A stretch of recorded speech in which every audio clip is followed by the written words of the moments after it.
Bienvenidos. Esta es la recapitulación por segmentos de Solo Negocios Radio, transmitido el 10 de octubre de 2025, donde Alejandro Sandoval Murillo, del espacio de Solo Negocios, desarrollan el tema de economía, y este segmento es de perspectivas económicas por Jerome Powell.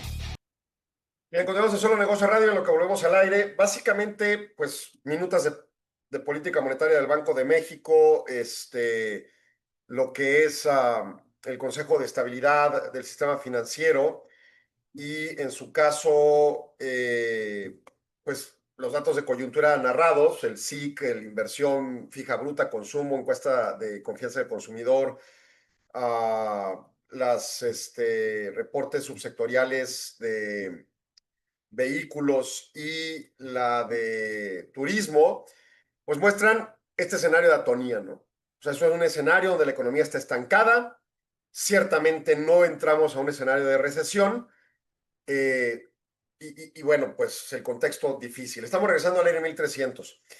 Y ahora nos vamos a hablar del reporte inflacionario que emite el INEGI esta semana, en donde el Índice Nacional de Precios al Productor, lo que corresponde a cadena productiva, se moviliza con una tasa de alza anualizada de 3.06% en general, 0.23 mensual. La parte intermedia 3.41 al alza general, 0.10 mensual, y la parte del eslabón final, última milla, 2.94 anualizada, 0.28 anual. Hasta ahí podríamos decir, la inflación está controlada. Y sí, ha venido bajando en los últimos meses, después de tener un escenario alcista notorio y medio descontrolado, vamos a decirlo, en el periodo de septiembre del año pasado hacia más o menos febrero. Sin embargo, hay que ver subsectores. Y en particular, la inflación anualizada, por ejemplo, en el eslabón total de las actividades primarias, pues se queda en un contexto que baja importante, y creo que ese es el eslabón que más ayuda a contener el dato inflacionario. Se queda en 0.48%, hace un año estaba en 3.53%, así que baja demasiado, y yo creo que tiene muchísimo que ver, más allá de relaciones comerciales o de eficiencia en la productividad del sector primario, cosa que pues no existen datos que puedan demostrar que haya sido ese el caso. El hecho es de que no ha habido huracanes ni ha habido daños graves como en años anteriores a procesos de cosechas. Sí, tenemos lluvias bastante fuertes en el país, donde incluso lugares como hoy en Poza Rica amanecen inundados de manera absurdamente fuera de control, y pasó hace unas semanas con un huracán que no lo fue al final del día, o que se disminuyó y no generó el impacto tan grave de un huracán, pero que sí las lluvias a Los Cabos, en Baja California Sur. Y sí, sí han habido situaciones de detrimento, pero en la parte agropecuaria no necesariamente un daño, y al contrario, las lluvias han ayudado a tener una capacidad productiva sustentable, relativamente hablando. En ese sentido, la falta de escasez provoca que no haya esas presiones de precios. O sea, el que se logre mantener la producción, se mantienen los precios, y eso ha permitido que entonces no tengamos esos repiques que traigan a la inflación de productor en ese rubro. Pero entonces no tiene que ver el ser humano en ello, o indirectamente por el cambio climático, si usted desea, pero lo cierto es que no se deriva de una política pública, ¿no? Se deriva de circunstancias de la naturaleza que de repente pueden cambiar. En actividades secundarias también hay un bajón de 4.89 hace un año anualizado a 2.54, incluso por debajo de meta de Banco de México de 3 puntos porcentuales, donde los principales participantes son minería, de 4.87 el año pasado a 1.58. ¿Por qué? La minería está ahogada. Si bien ha tenido una recuperación productiva relativa este año, no ha sido para nada la adecuada para llegar a niveles no sé qué época, no sé si llamar pre-2014 o pre-pandemia o pre-ciclo inflacionario, pero lo cierto es que no estamos bien en minería, se ha mejorado ligeramente.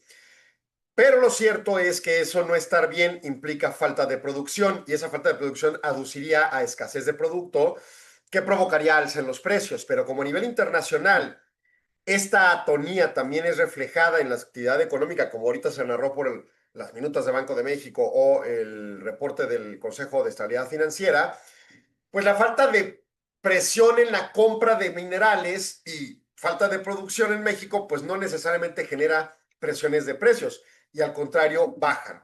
No veo yo que sea el caso considerar, si hablamos nada más de minería sin petróleo, ha habido una eficiencia en la productividad minera como para considerar que los precios hayan bajado por esa situación peculiar de ese submercado. Ahora, si incluimos a petróleo, el valor del petróleo ha estado atónito también en función de la alta producción tejana, de la disminución de la demanda de petróleo ante la atonía económica global y de la falta de empuje y ya quizá capacidad de la OPEP de provocar pues movimientos en los precios a partir de sus criterios y decisiones de producción. Entonces, el contexto geopolítico trae como consecuencia implicaciones de que también no haya ni alza en la producción o disminución en la producción y por ende consecuencias en precio en función del impacto para el sector minero. Entonces, aquí hablamos propiamente de precios del sector minero, bajan, pero en mi opinión más por cuestiones coyunturales que propias del subsector en un ánimo de pensar que están mejorando su productividad. Generación de electricidad, agua y distribución de agua y gas, 3.25, fue 3.96 el año pasado, ya venía estabilizándose, se mantiene estable. Yo creo que ahí sí, mucho en consecuencia de la atonía económica, lo cual implicaría que debería bajar más los precios, pero bueno, están dentro del margen para lo que implica la meta del Banco de México de 3%. Construcción, 3.42, habría subido mucho hacia 2024.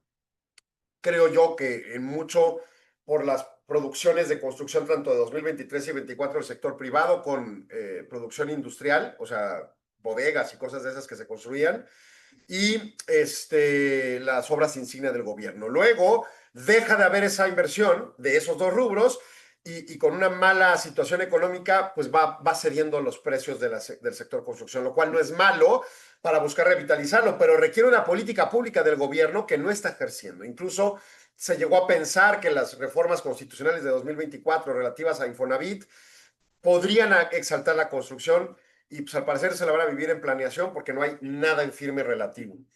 Industria manufacturera 2.44, aquí sí notoriamente por debajo del 5.12 del año pasado, también en un escenario de atonía que podría ser la justificante de la baja inflacionaria.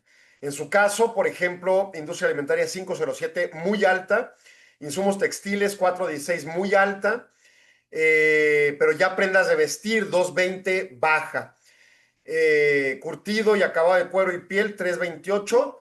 Inflación de septiembre, interesante porque ya traen aranceles a productos, sobre todo de origen chino, pero pues no está teniendo un efecto en los precios todavía de productor. Metálicas básicas 11.16 supraalzada, pero no con el impacto en la permeabilidad completa de la cadena productiva. Y de las que más nos interesan, computación, electrónicos, comunicación, 0.06 a la baja en la anual. Y autopartes y equipo de transporte, 0.11, también muy baja, sobre todo en el contexto de lo que pasa en ese mundo errático que está atónito, deprimido. Acabamos de ver el registro de producción automotriz. Pues yo creo que el movimiento de precios no está permeando en el caso mexicano. En Estados Unidos, según las declaraciones del Institute for Supply Management, más bien las declaraciones de los encuestados, sí está habiendo alzas de precios, no se están pagando y por lo tanto no hay una permeabilidad en la inflación, pero las presiones están para que ocurran. Entonces, veremos. Y el sector terciario, 4.22, ciertamente por encima de meta inflacionaria de 3. Sección educativa 603, es septiembre, es obvio. Salud y asistencia social 466, preocupante. Servicios de alojamiento temporal y preparación de alimentos 814 también es de la parte persistente de la inflación, incluso en la subyacente de la parte de consumidor, que ahorita vamos a ver. Y pues en general el sector servicios todavía presionado con precios. Ahora bien, consumidor 376 sube anual, 0.23 mensual, la subyacente 428 persistente alza. O sea, el Banco de México en septiembre dijo, tomamos la decisión en base a que la inflación ciertamente está bajando, aunque la subyacente está persistente. Bueno, pues ahora este mes la subyacente persistente, valga la redundancia, pero la anual vuelve a subir, aunque está dentro de rango 3 más menos 1 del Banco de México, está en 3.76, lo cierto es que pues no se logra por la subyacente precisamente un bajón real. La no subyacente está en 2.02 y además bajó mensual. No es un mes en el que tenga que haber grandes movimientos con reserva a que hubiera huracanes y otro tipo de problemas para la producción agropecuaria. Y como no lo ha habido, pues hay una contención. Entonces la inflación general no está bajando por las políticas públicas del Banco de México, de la tasa de interés, ni mucho menos, ni por una elevación de la productividad mexicana. Está bajando porque no hay huracanes. Entonces, pues volvemos a estar pendientes de un alfiler. La inflación comparada con los últimos 10 años es la segunda más baja. La inflación subyacente comparada con los últimos 10 años está a media tabla. La inflación no subyacente comparada con los últimos 10 años es la segunda más baja y de ahí por qué digo que es de lo que dependemos. La inflación no subyacente tiene este bajón importante desde más o menos el mes de abril, picó en agosto y subió ligeramente en septiembre, pero es tan pequeña la alza que no genera una permeabilidad impactante y al contrario, permite sostener la inflación general en un rango. Se queda en 3,76, que persiste su movimiento estancado. O sea, no da pauta en la tendencia gráfica para ver que vaya persistentemente a la baja, incluso que vaya a la baja lentito como ocurría post pandemia, ¿no? O sea, no está ocurriendo ese efecto. Y al contrario, la subyacente, después de haber llegado a un piso hacia diciembre de 2024, vuelve a subir persistentemente al alza con un ángulo, pues, pequeñito, pero está constantemente subiendo. En vez de bajar, porque la tasa de interés esté alta, porque está astringente la política monetaria, no baja. Y entonces habrá que ver cuál es el efecto. El costo del dinero no termina de bajar, pero de repente lo incentivan y aún así suben sus precios. ¿Será que sus costos se están elevando? Por ejemplo, el salario que pagan, por ejemplo, la perspectiva fiscal, por ejemplo, la perspectiva de cumplimiento ambiental, donde hay ciertos alcances por parte de algunas de las autoridades. Bueno, pues ahí el alcance y resultado. Voy a corte comercial, no se vaya, sigan Solo Negocios. Agradecemos su atención. Solo Negocios Radio se transmite de lunes a viernes de 4 a 5 p.m. a través de Radio Mexicana 1300 AM de Ciudad Juárez o en nuestras redes sociales. Si gusta ver los siguientes segmentos, el programa completo u otros programas y segmentos, siga indicaciones en el texto adjunto o visite www.solonegocios.mx. Radio Mexicana, nuestras noticias, presentó.